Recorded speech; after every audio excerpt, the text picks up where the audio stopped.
6:30 বেজে গেছে। কি রে এত তাড়াতাড়ি আজকে ঘুম থেকে উঠে বসে পড়লি? মা প্লিজ মা, আজকে না, দেখো আমার আজকে স্ট্রেঞ্জার থিংস এর 5th সিজনটা রিলিজ আছে, আমাকে আজকে দেখতেই হবে। সকাল সকাল আমি সবার ফার্স্ট দেখবো। কি থিংস? মা স্ট্রেঞ্জার থিংস, মা প্লিজ আমাকে ডিস্টার্ব করো না। তুই তো নিজেই একটা অদ্ভুত জন্তু, তার মধ্যে আমার কি স্ট্রেঞ্জার থিংস দেখবি? তুমি প্লিজ যাবে একটু এখান থেকে, আমাকে দেখতে দাও প্লিজ।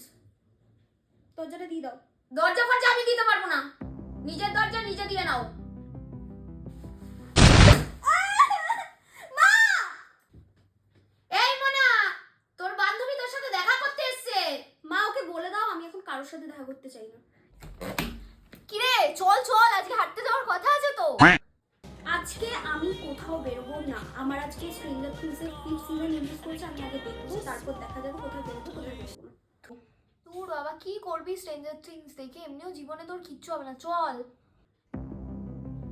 চলে যা এখান থেকে। রিয়ালিটিতে ফিরে আয়, তুই 11 নোস যে হাত এরম করবি আর আমি ছিটকে চলে যাবো। মাথা খারাপ।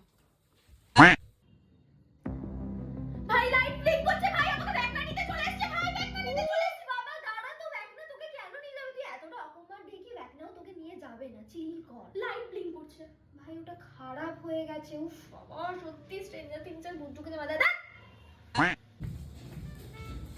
হেই খাচ্ছিস কেন রে? ভাই সোর্স বলছে যে স্টিভ নাকি মারা যাবে। স্টিভ? স্টিভ কে? স্টিভ তোর বয়ফ্রেন্ড? বয়ফ্রেন্ড না, স্ট্রেঞ্জার থিংস এর স্টিভ হ্যারিংটন ব্রো। তোর না মাথাটা পুরো খারাপ হয়ে গেছে রে। আরে ও তো সিরিজে মরবে ভাই, ও রিয়েল লাইফে থোড়ি মরছে। তুই কাঁদছিস কেন? বুঝবি না ইমোশন আমার। ভাবছিস আমি বুঝি না। শোন না, একটা ডাক্তারের অ্যাপয়েন্টমেন্ট নিয়েছি, তোকে দেখাতে নিয়ে যাবো। হ্যাঁ কেঁদে কাজ হয়ে গেলে বলিস। ফালতু।